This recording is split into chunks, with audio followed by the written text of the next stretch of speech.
All right, this is 375 Windward Way in Avon Lake. We got a couple different things we're going to be doing. So he has his absolutely must-haves and then the maybes. So the first thing I'm going to do is go with the must-have. The first thing on his list is edging all of these beds. Nice deep edge, correcting these lines all the way around the house. We are potentially going to downsize this, but in case he doesn't choose that and just wants to go with his must-haves, I'm going to kind of go in order of what he told me.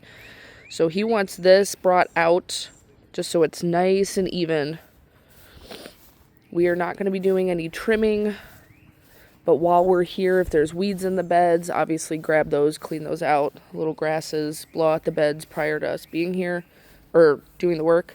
We're going to bring this around, just kind of even this so it looks nice. Follow this edge line, but we want a nice, clean edge on all of this.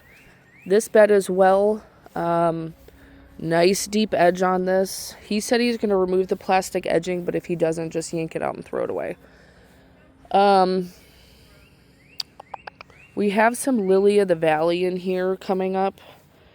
These little two-leafed things are Lily of the Valley, but obviously any of the weeds, these branches, clean it out.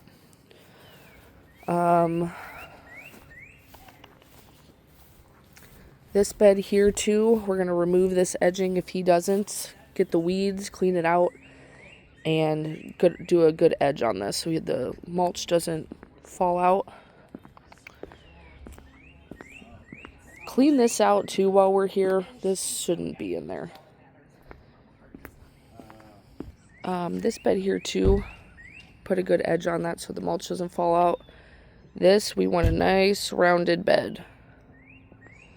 Edge that. So that's our first line item. The second line item is going to be removing the excess mulch and topsoil from these beds as best as possible. So it's high, it spills into the sidewalk.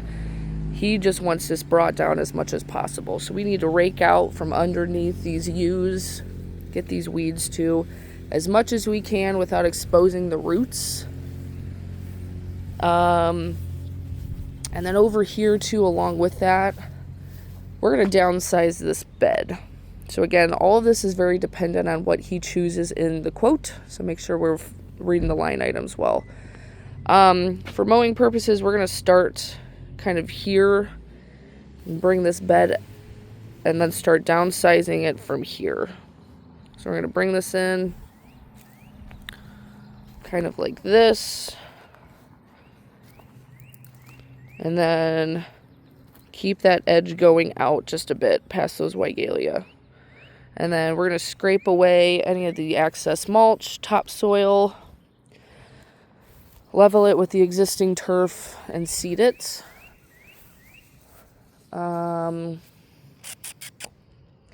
And then the next thing we potentially will do if he chooses, we're going to be transplanting a lot of these plants. I'll come up with a design, but we are going to be using the plants that are already here.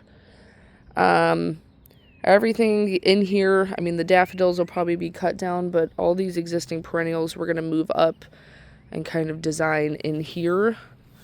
And same with this bed. I'll have a design for it, but we're going to be shifting some of this stuff around just to make it look cleaner, a little bit more aesthetically pleasing. And then this bed as well. We're not doing any mulch here, but this, we're going to just reuse these plants and make it look a little bit more balanced. All right, and the last thing we're going to quote is going to be spraying and killing off this invasive perennial. Up until this point, we're going to remove whatever this is. It's okay that it's in the ground cover here, but at the end of this ground cover, we need to dig all of this out. It spreads, it's invasive, and they don't want it anymore. I think that one is technically on the neighbor's property. So any of this we need to dig out as best as possible and remove. And if we're bringing topsoil in for that lawn repair and we've got a little bit extra, we have a rodent problem under this paver